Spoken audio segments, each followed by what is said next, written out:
વડોદરા શહેરની શાન સમા ઐતિહાસિક માંડવીના 16 પિલ્લર પૈકી ગેંડીગેટ તરફનો પિલ્લર ક્રેશ થતાં તંત્ર દોડતું થઈ ગયું છે.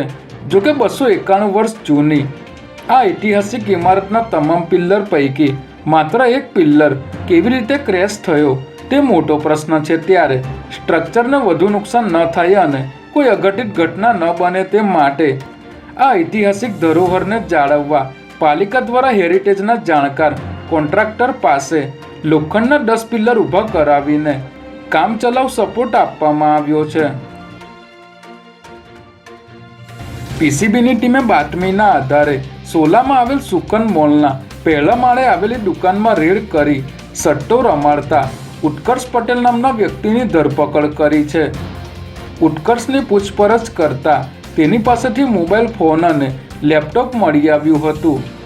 જેમાં મોબાઈલ ફોન તપાસતા રાધે એક્સચેન્જ નામની વેબસાઇટ ચાલુ હતી અને આ વેબસાઇટમાં કેટલાક લોકોના નામ અને લાખો રૂપિયાનો હિસાબ લખેલો હતો. આરોપીએ વિસનગરના એક વ્યક્તિ પાસેથી 1.10 કરોડમાં આ આઈડી ખરીદ્યું હતું. જેને પગલે પોલીસે કુલ 4 આરોપીઓ સામે ગુનો નોંધી તપાસ શરૂ કરી છે. અમદાવાદના જીવરાજ પાર્ક 4 રસ્તા પાસે એસીના ગોડાઉનમાં આગ લાગતા માતા પુત્રના મોત થયા હોવાની ઘટના સામે આવી છે.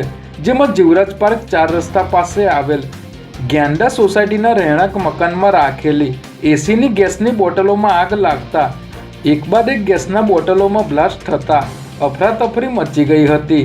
આ સમયે ઘરના ઉપરના માળે હાજર માતા સરસ્વતીબેન અને પુત્ર સૌમ્ય ગંભીર રીતે ઘાયલ થતા તેમના મોત નીપજ્યા હતા. ત્યારે સમગ્ર મામલે પોલીસે ગુનો દાખલ કરી તપાસ શરૂ કરી છે.